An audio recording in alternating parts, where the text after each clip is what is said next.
Voilà, c'est parti. Donc, bonsoir à tous. Bonsoir Valérie, bonsoir Constance. Meilleurs vœux pour cette nouvelle année. J'espère qu'elle vous trouve en forme. Bonsoir Rémi, Ouais. Oui, meilleurs vœux bonsoir. également. Bon, eh ben, super. Merci. Moi, je démarre l'année avec une bonne grippe, mais on fait avec. Donc, ben, écoutez, merci beaucoup. Donc, ce que je vous propose dans un premier temps, c'est rapidement de vous présenter. Pour ceux qui étaient là il y a 5 minutes, Constance nous a dit 3 mots. Valérie, plusieurs personnes ont déjà le film L'âme et ont déjà vu le film L'âme, donc te connaissent un peu sans doute. Mais rapidement, ton parcours, ta trajectoire et ce qui t'a amené à te consacrer à ces 3 films. Alors, ma trajectoire, déjà, j'ai commencé à travailler de manière très classique, école de commerce, 20 ans en entreprise, 10 ans dans la finance, dans le conseil en management.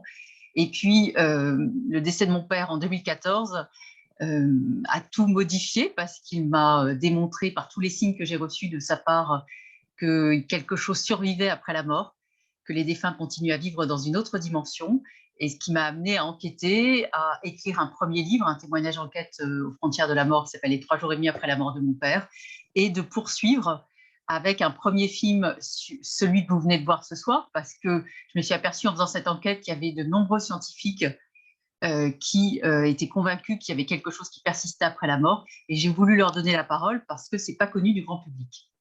Voilà. D'accord. Et pour être complet sur cette présentation, après ce 3e film sur l'âme, il y en a un nouveau qui est en préparation. Alors, il y a un court-métrage en préparation en ce moment sur l'intelligence spirituelle au travail et l'âme 2 qui sortira en 2023, qui sera la suite de ce premier film L'âme. Et là, ça portera sur l'au-delà et l'invisible. L'âme, l'au-delà et l'invisible. D'accord. OK. Bon, il y a déjà du contenu, j'imagine, avec les 3 premiers Oui, films. oui. Et puis, j'ai commencé à interviewer d'autres personnes. OK, super. Mais merci beaucoup. Constance, en ce qui vous concerne, donc médecin, mais des études de médecine qui ont été initiées assez tard, d'après ce que j'ai compris. Oui, alors moi j'ai commencé médecine à 30 ans, Ouais. après une quête depuis toute petite sur le sens de la vie, de la mort, de pourquoi on est là. Et en fait, dès la 2e année de médecine, j'ai intégré le tout nouveau mouvement des soins palliatifs en France parce que j'ai découvert que c'était vraiment là que j'avais ma place, dans le fait d'accompagner des personnes en fin de vie, enfin des personnes confrontées à la mort, que ce soit les malades ou leurs familles. Voilà. Et j'ai fait ça pendant 35 ans. Et là, je viens de m'arrêter, mais je continue à accompagner des personnes en entretien ou voilà, des personnes qui seront confrontées pour elles-mêmes ou pour des proches à la fin de vie. D'accord. Alors, la première question que j'ai envie de vous poser, en 35 ans, est-ce que vous avez pu constater une évolution dans la relation des personnes, alors des personnes en fin de vie par rapport à leur fin de vie et des familles et de l'entourage? Alors, je dirais que moi-même, j'ai probablement, enfin, j'ai certainement avancé, mûri grâce à toutes ces situations, mais je dirais que il m'est très facile de parler, d'ouvrir, comment dire, d'ouvrir le regard des personnes confrontées à la fin de vie aujourd'hui, alors qu'il y a 35 ans, c'est vraiment, je devais y aller sur des œufs. Mmh. Maintenant, c'est beaucoup plus facile. Je trouve vraiment, c'est très, très sensible, c'est beaucoup plus facile. Peut-être aussi parce que moi-même, voilà, j'ai acquis une maturité, mais je crois aussi que la conscience a évolué, la conscience collective a évolué. Par contre, la conscience médicale est encore très, très frileuse. Ouais, d'accord. Et la position des familles et de l'entourage, c'est plutôt une majorité de personnes qui croient qu'il y a quelque chose, mais qui n'en parlent pas trop fort parce que justement, elles sont dans un environnement qui va être sceptique, ou parce qu'on l'a vu dans le début du film, beaucoup de personnes témoignent. J'allais dire, ceux qui sont sur la réserve, ils sont sur la réserve parce qu'ils disent bah non, la science ne l'a pas montré, moi je suis cartésien, etc. Sous-entendu, si la science commençait à basculer, bah, ça serait beaucoup plus facile d'y croire. Bon, pour moi, tous les enjeux sont là. Oui.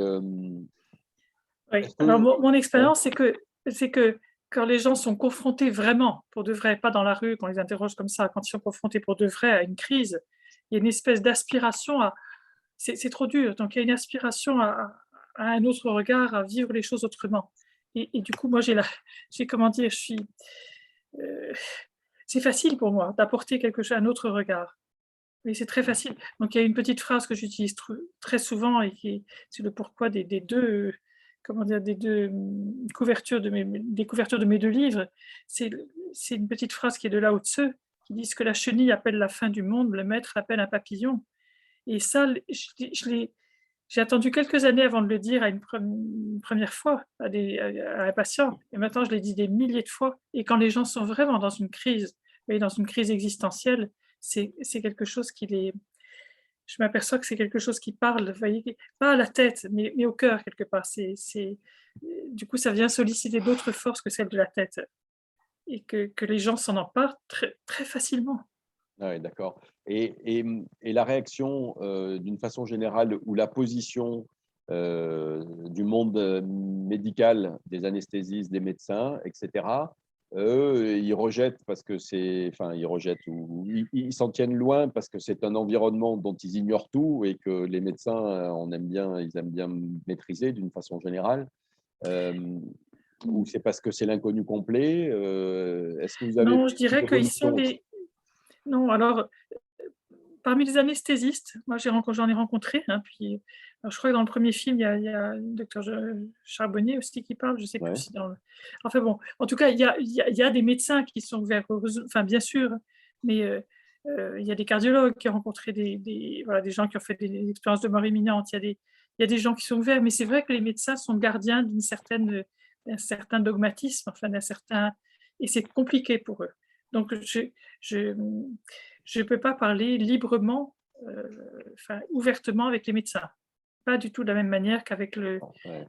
Mais parce qu'ils sont, quelque part, ils sont encore un peu enfermés dans une pensée relativement dogmatique, mais qui ne tient pas qu'à eux, qui tient à notre culture, à notre époque. Oui, à notre environnement d'une façon générale, oui, bien sûr. Ouais. Et est-ce que, comment maintenant se comporte et quelle est l'attitude des personnes elles-mêmes qui sont en fin de vie? Est-ce que vous avez observé des tendances comme ça, je ne sais pas, chez les hommes, chez les femmes, chez les croyants, chez les non-croyants? Est-ce qu'ils sont curieux? Est-ce qu'ils repoussent la question jusqu'au moment ultime? Ou est-ce qu'il y a une ouverture avant ce moment-là, le besoin d'en parler, le besoin d'échanger? Comment se comporte-t-il? Tu ne peux pas faire de généralité. Oui, mais justement, Il y a de tout. Il y a de tout. Il y a des gens avec qui puis il y a des gens que je vois alors qu'ils sont dans le coma et puis qui ne vont pas se réveiller de leur coma. Donc je leur parle enfin, je leur parle avec mon expérience, si vous voulez. Je leur dis que même s'il y a des grandes peurs, il y a rien de mal ne peut leur arriver. C'est-à-dire, je parle à leur être, je parle à leur âme, ou je parle à je parle à leur âme. Si vous voulez, je me connecte à leur âme.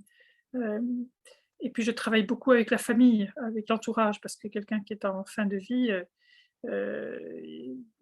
enfin, comment dire, c'est très poreux, hein, les limites entre la personne elle-même et son entourage.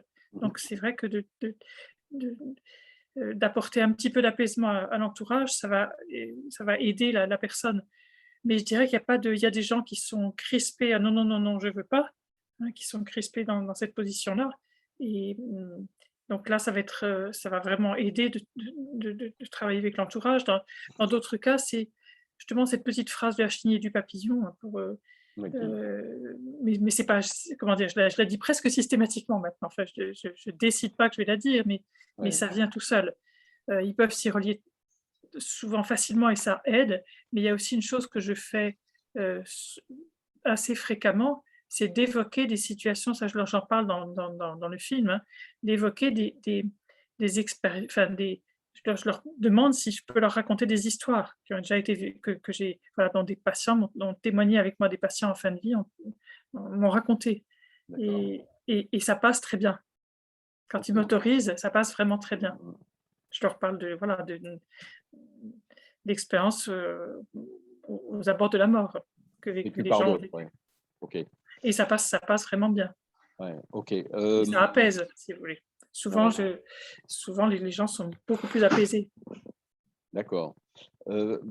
Valérie, une question que je voulais te poser. Donc, ce film, maintenant, il a 2 ans, hein, la sortie, c'était quand, 2018 même, ou Il a 3 ans maintenant. il y a 3 ans, oui, maintenant qu'on y est.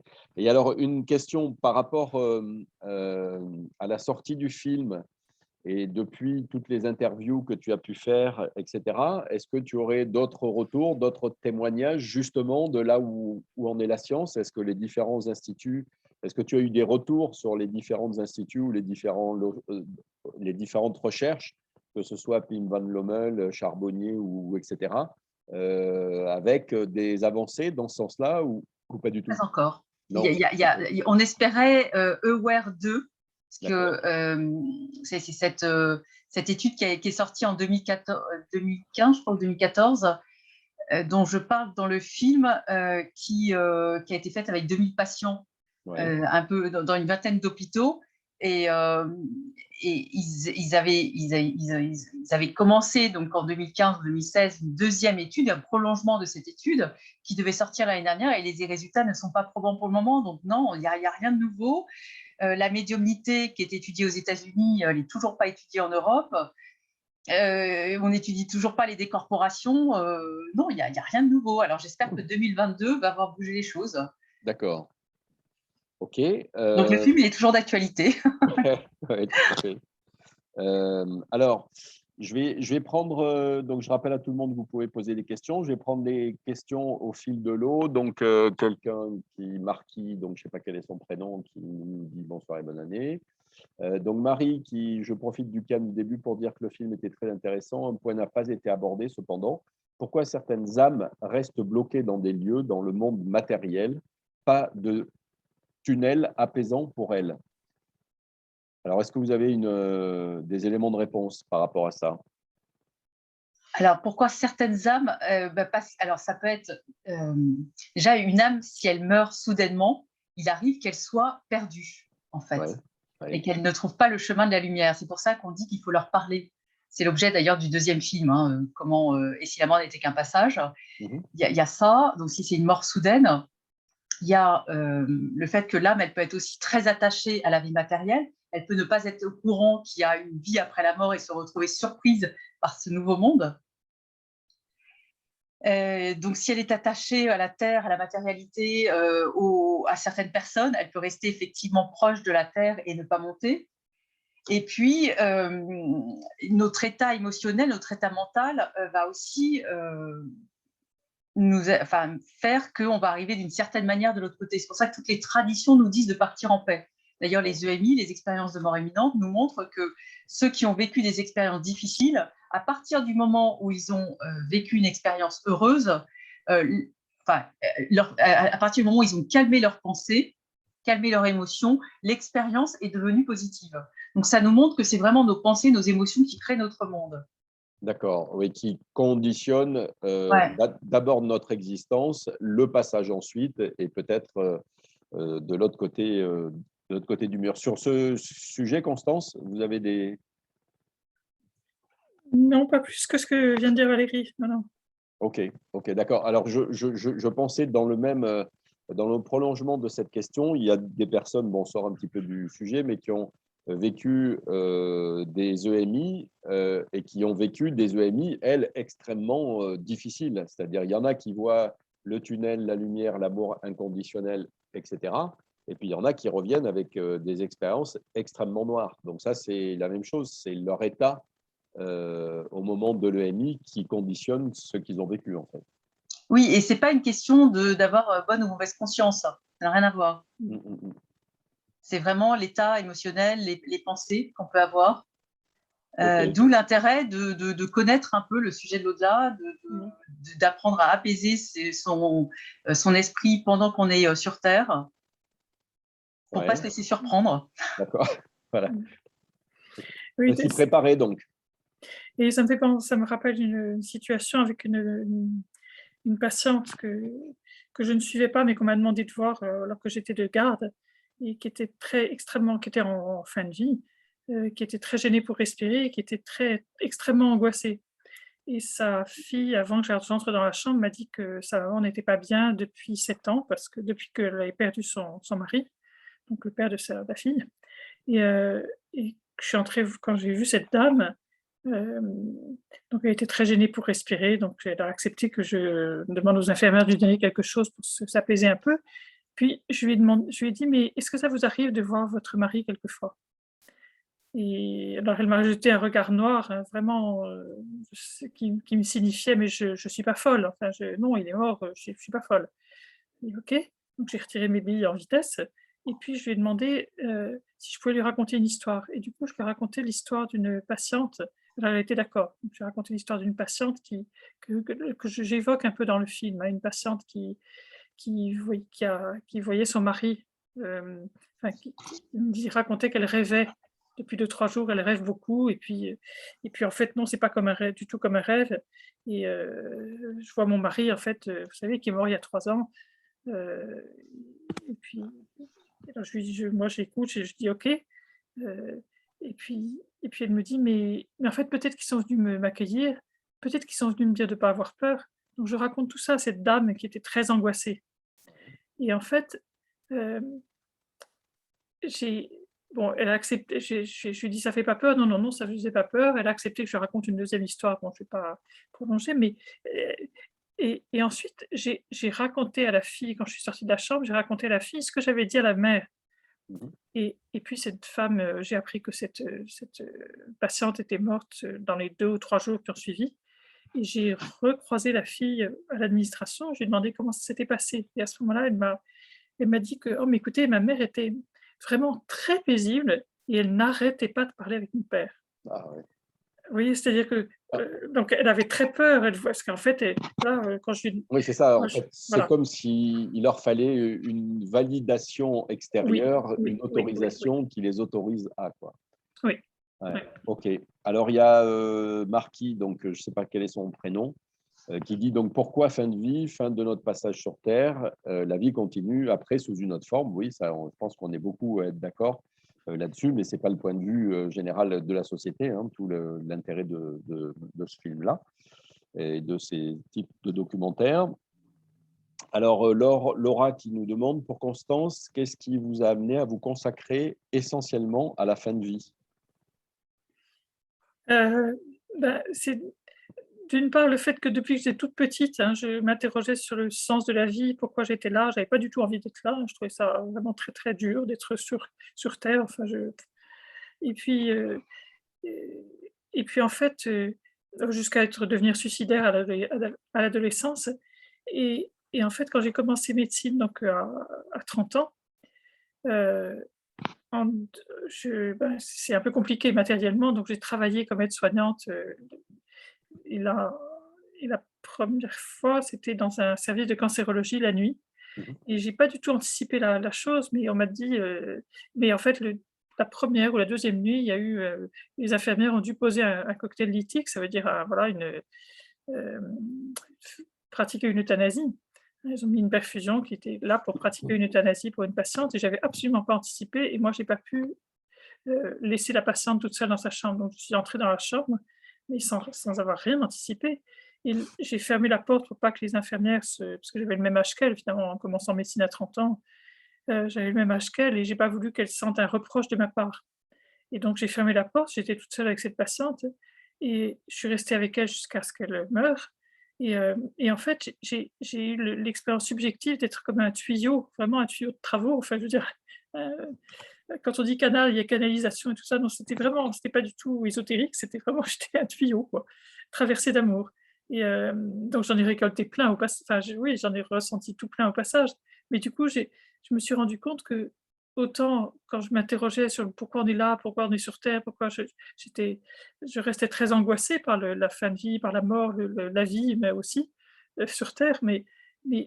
mais là, je me suis rendu compte que j'avais absolument pas peur. J'étais vraiment à ma place et que j'avais peut-être quelque chose, mais j'ai pris conscience que les patients, les soignants, les médecins, toute notre société, en fait, avait terriblement peur de la mort et essayer de l'écarter et que j'étais à ma place.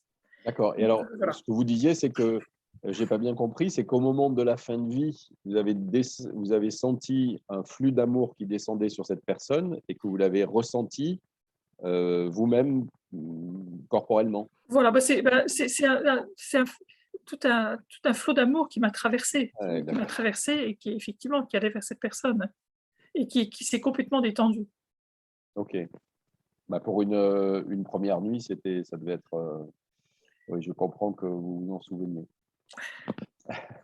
Alors, Christine qui nous dit comment expliquer qu'on voit parfois l'avenir.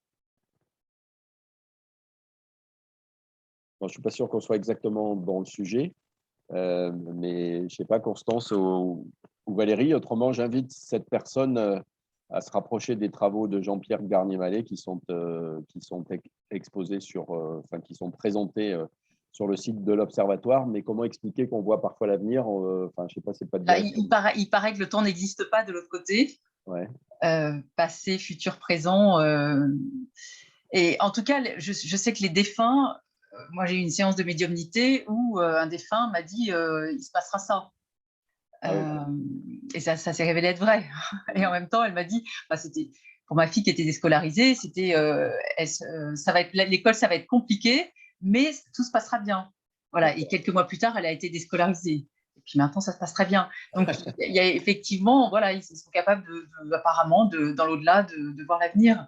Mais Bernard Sanson, qui est dans ce film que vous venez de voir, le docteur Bernard Sanson qui a vécu une EMI, quand il a fait son EMI, alors je crois qu'on n'a pas pris cette prise, c'est pas dans le film, mais il m'a expliqué que il voyait sa ligne de vie, puisqu'on a une revue de vie. Hein, de l'autre côté, il a vécu une revue de vie, donc il a revu toute sa vie sous ses yeux, et il voyait sa ligne de vie qui, avec des images, hein, qui commençaient à monter, et donc il voulait voir ce qu'il y avait après.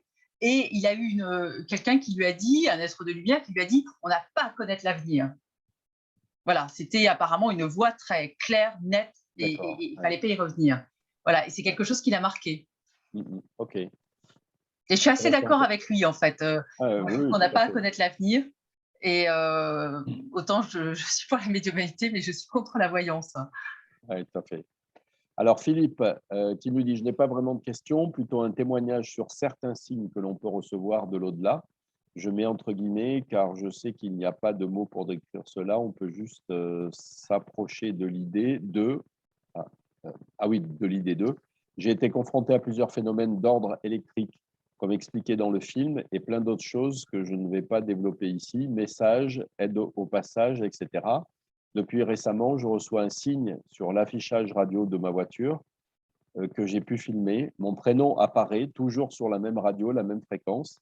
Je me suis demandé pourquoi cette fréquence, plus qu'une autre, et je me suis aperçu que c'est une radio qui, par moment, fait défiler dans un bandeau le nom de la chanson et l'interprète.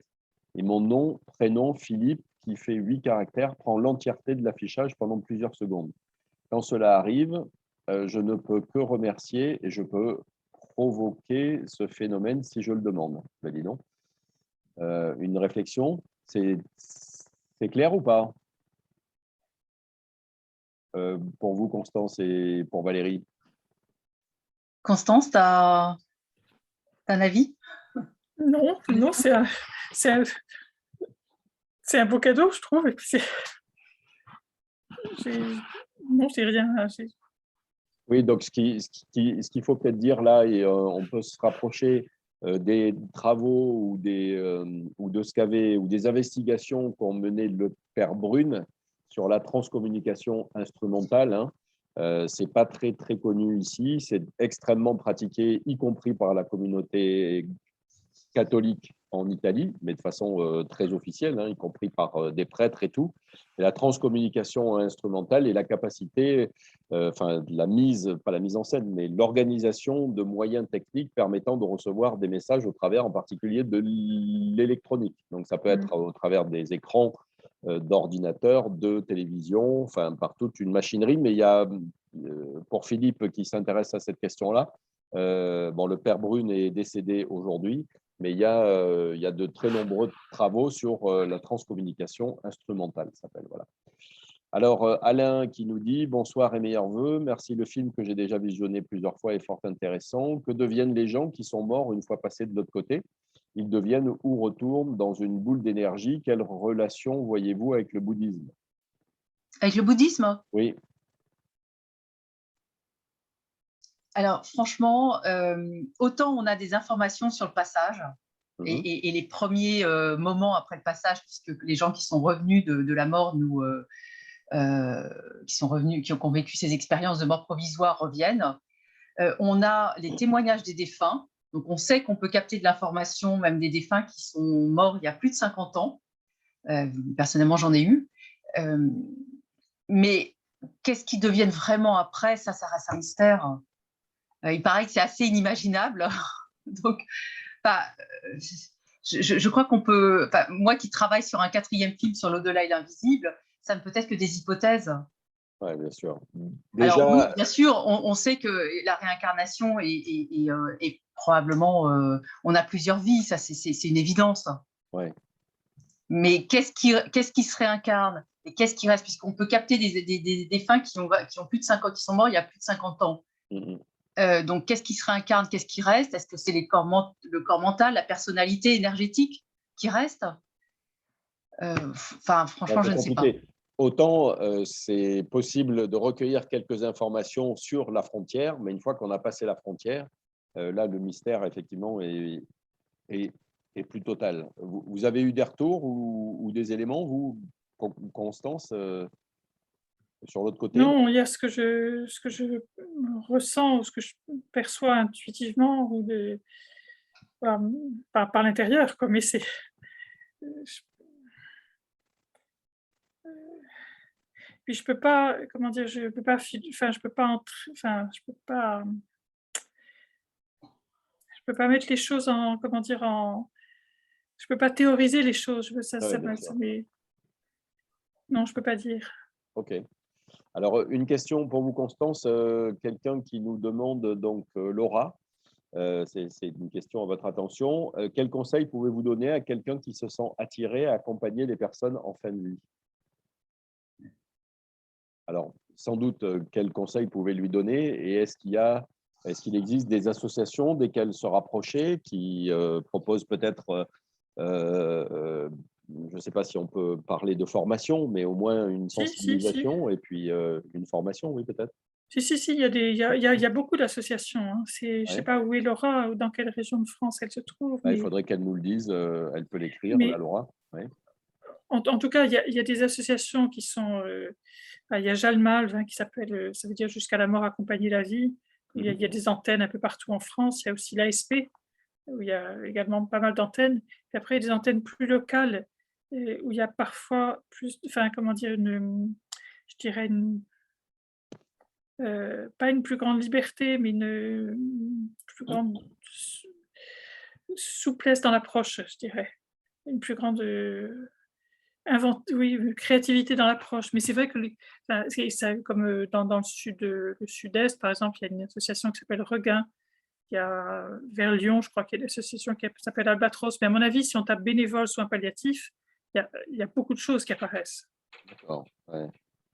Regain, Albatros, c'est la première dont vous avez parlé? Alors, Jalmalv, c'est des capitales. C'est Jalmav. Jalmav. Je vais Oui. l'écrire dans le. Donc ça, c'est une association qui est présente sur l'ensemble du territoire. Oui, il y a des antennes un peu partout. D'accord, d'accord, avec plusieurs antennes. OK. Mais il y a Oui, beaucoup de choses, hein, qui existent. Il y a vraiment beaucoup de choses. d'accord. Et il y a Nicole qui nous demande dans la même veine, pour avoir un accompagnateur ou un accompagnant en fin de vie, est-ce qu'il faut être en soins palliatifs ou est-ce qu'il y en a dans tous les hôpitaux?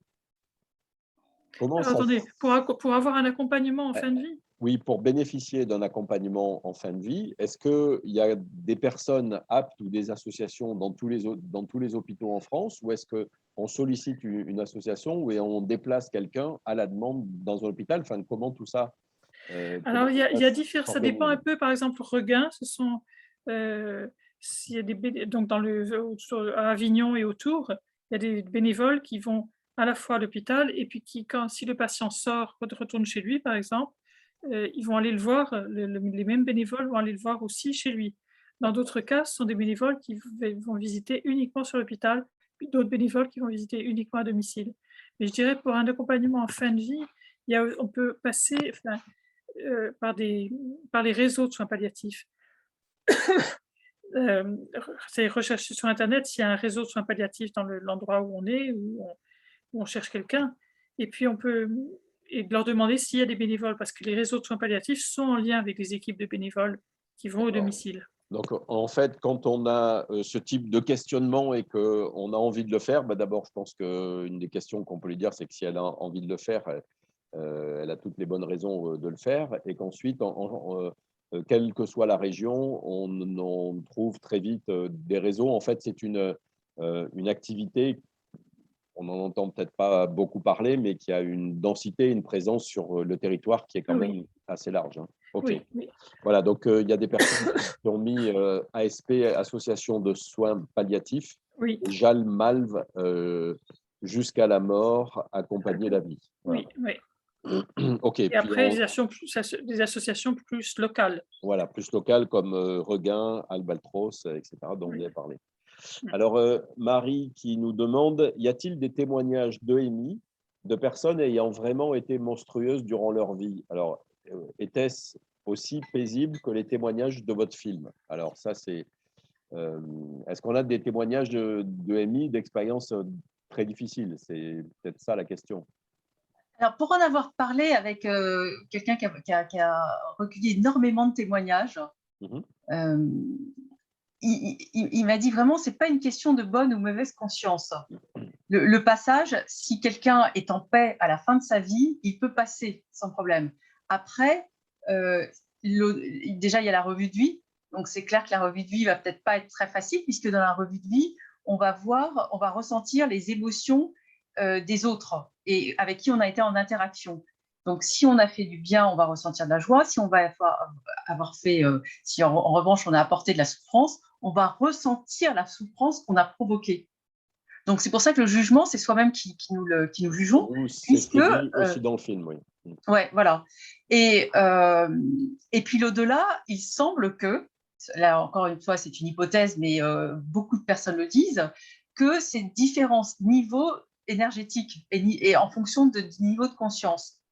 Donc, quelqu'un qui a été un monstre, mais qui est en paix, alors peut-être qu'il va faire un passage fluide, mais c'est certain qu'il va avoir une revue de vie difficile et qui va se retrouver sur un niveau de conscience énergétique qui va vibrer avec son énergie monstrueuse, on va dire, et donc il ne va pas forcément être sur des plans très agréables.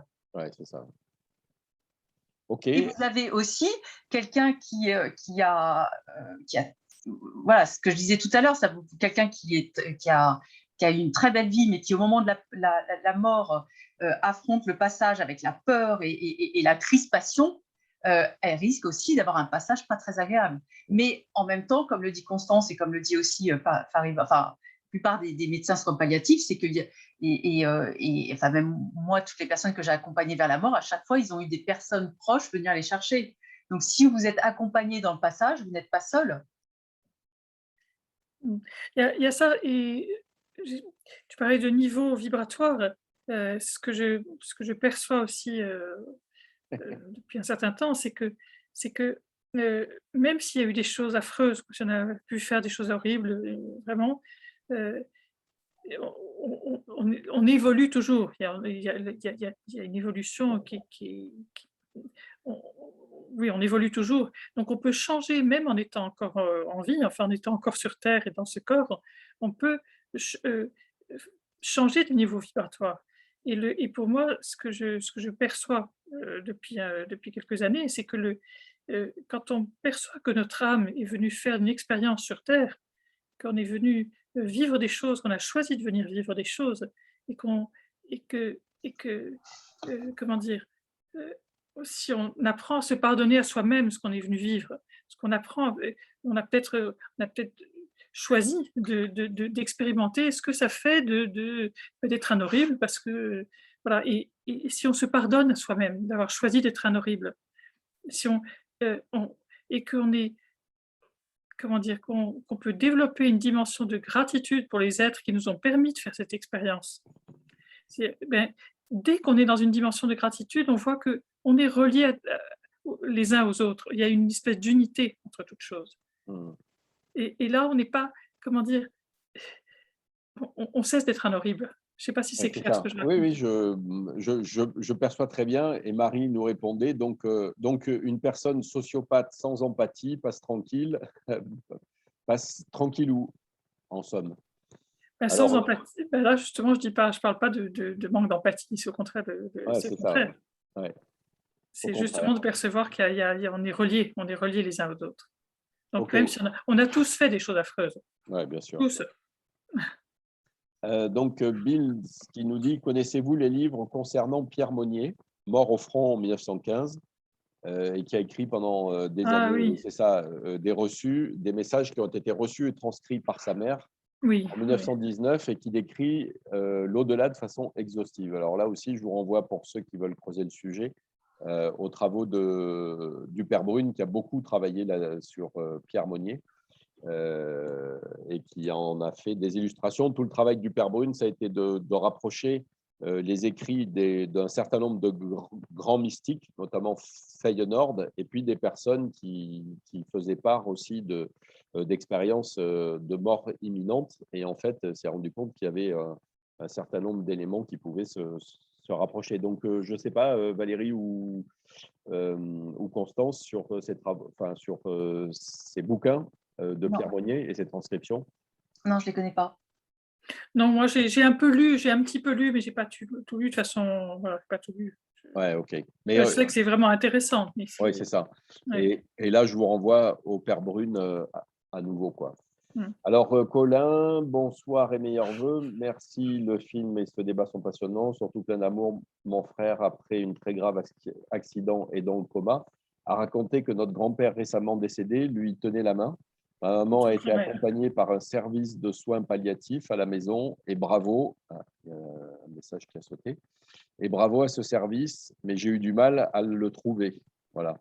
Donc, quelqu'un qui nous confirme effectivement que les services, entre guillemets, ou l'accompagnement est d'une grande utilité, mais que ça n'a pas été facile de le trouver. Alors, je jongle, je passe d'une fenêtre à l'autre.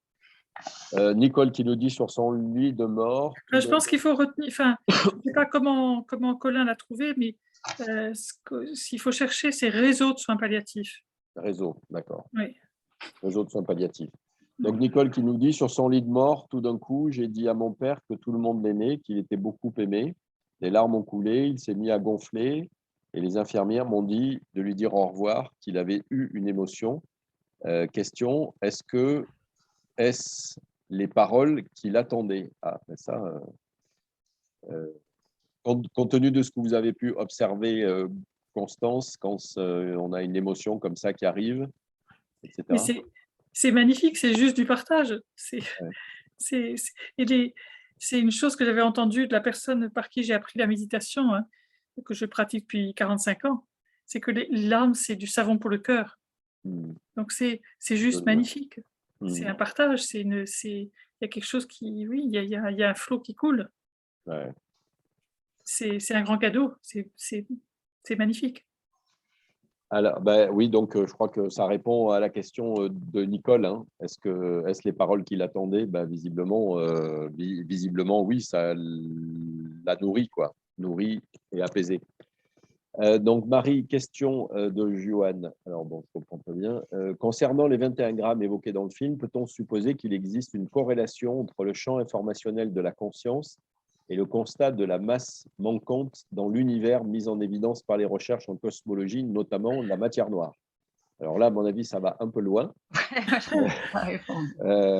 Ça dépasse les compétences du plateau. Je vous invite, en tout cas, j'ai découvert, moi, enfin, par hasard, quand je finissais mes études, dans la bibliothèque d'un ami à Paris, un livre, je crois que c'est de Pierre Monroy, qui s'appelle Le Peseur d'âme. Le Peseur d'âme. Et j'ai lu ce livre et j'ai cru que c'était, enfin, j'étais absolument certain, on m'a dit après, mais non, c'est Rémi, c'est un roman, etc. Et Le Peseur d'âme, ça relate cette expérience faite sur plusieurs personnes défuntes, de la perte de ce poids. Alors, est-ce que le livre est venu après l'expérience ou est-ce qu'il a anticipé l'expérience? J'en sais rien, mais en tout cas, il semble que ce soit véritablement une réalité et ça mériterait d'être creusé, quoi. Maintenant, quel est le lien avec la cosmologie? Là encore, il faudrait peut-être demander à des physiciens ou à des personnes ayant une compétence plus étendue et plus large. Je ne sais pas, vous avez peut-être quelque chose à dire là-dessus, non? Ok, alors un spectateur anonyme qui nous dit: est-ce qu'il y a des passeurs d'âme dans les hôpitaux pour aider dans cette transition? Ça revient un peu à la même question, hein. Je crois qu'ils n'ont pas un guichet dans les hôpitaux, mais qu'ils peuvent intervenir dans les hôpitaux, Constance. Ah, c'est-à-dire que je pense qu'il n'y a pas des passeurs d'âme attitrés. Enfin, je ne sais pas exactement ce que veut dire la personne, Ouais. mais vous avez beaucoup de personnes qui peuvent être des passeurs d'âme. Je sais pas exactement ce que signifie, enfin, ce que veut dire la personne qui pose la question. Ouais. Mais Alors, d'abord, il y a des… Comment?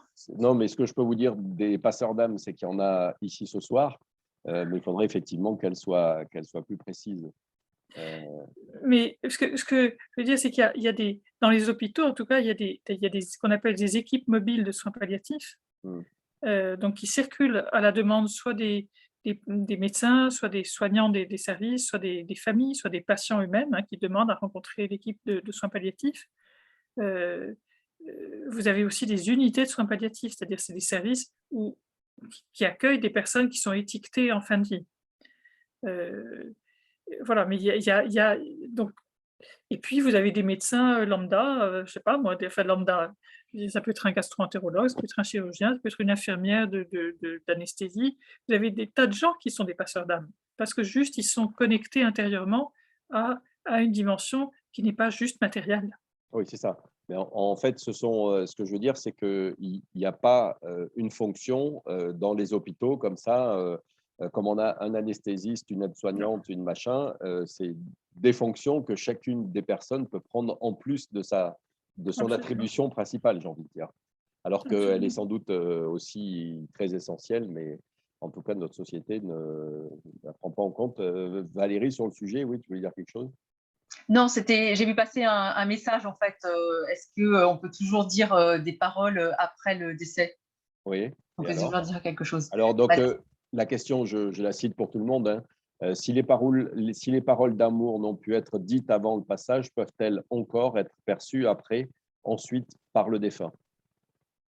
oui, c'est l'objet du deuxième film. D'accord, D'ailleurs, ok.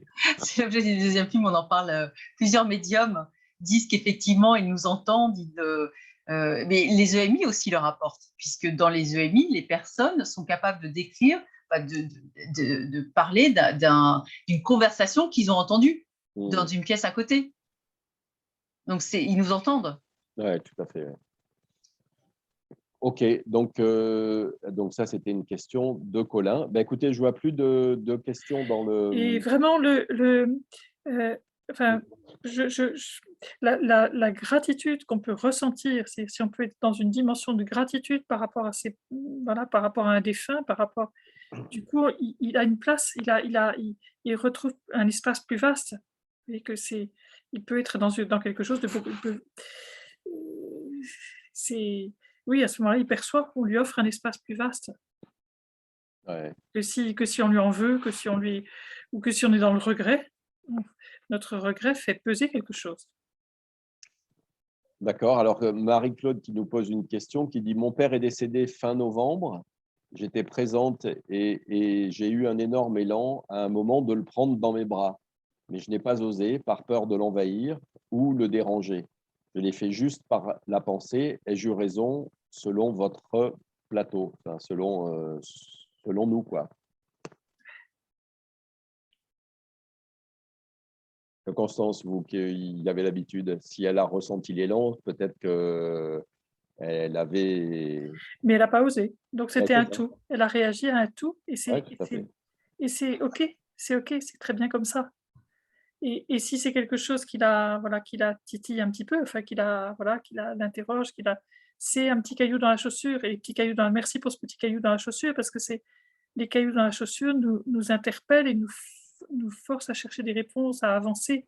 Donc, vous voyez, merci à cette situation, mais c'est très bien, c'est très bien. Elle a fait comme ça, c'est ce qu'elle a senti et c'est OK. Ah ouais, ok. Valérie, je te voyais sourire. Non, c'est C'est le petit caillou dans la chaussure. Ok, bah écoutez, je vois plus de questions. Il est 21h53, donc on a passé ensemble 50 minutes. Bah écoutez, merci beaucoup à toutes les deux. Merci à tous. On se retrouve si vous souhaitez assister à l'opus numéro 2 et si la mort n'était qu'un passage. Donc, je vais te laisser, Valérie, dire quelques mots sur ce film en particulier, hein, qui est sur l'accompagnement.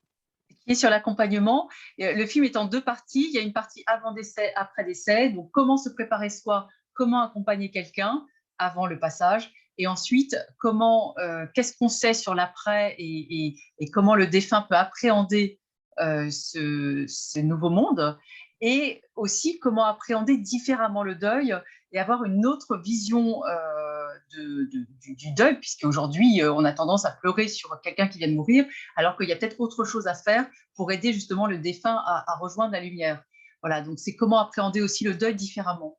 Et donc, il est assez complet comme film. Donc, il y a à la fois des médecins, il y en a presque une dizaine, et aussi plein de médiums. Hein. C'est vraiment un mix d'expérienceurs, de médecins, de médiums et d'experts sur l'accompagnement.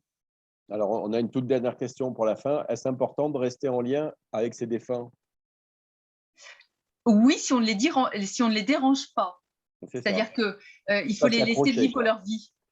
Et il faut accueillir quand ils nous quand ils nous apportent un cadeau, mais il ne faut pas les déranger en fait. La médiumnité, par exemple, moi j'aime beaucoup les séances de médiumnité en groupe parce que c'est le défunt. Vous vous retrouvez dans une salle avec 100, 200 personnes, c'est le défunt qui vient s'il en a envie. Voilà, on ne va pas le déranger. Oui, c'est ça, oui. Ok. Ok, bah écoutez, merci à tous. On se retrouve c'est le 2 février pour la suite. Donc les personnes qui peuvent s'inscrire peuvent d'ores et déjà le faire. Et puis autrement, bah écoutez, je vous dis. Mais juste, excusez-moi, juste par rapport à la question de Colin, la dernière question de Colin, c'est toujours pareil. Toutes les pensées d'amour et de gratitude qu'on peut avoir, on ne demande rien du tout, on n'est pas, mais c'est un lien. Ouais, c'est un lien, mais c'est un lien qui est fluide et qui laisse tout l'espace, toute la place. Donc ça, c'est toujours bon. Et il paraît que c'est bon pour les défunts parce qu'on leur envoie de la force, on leur envoie de la lumière, on les aide. Absolument. Ok, bah, écoutez, on va rester sur ces bonnes paroles d'aide et de lumière. Merci à tous, à très bientôt et bah, écoutez, passez un très bon début d'année. Au revoir. Rémi. Au revoir.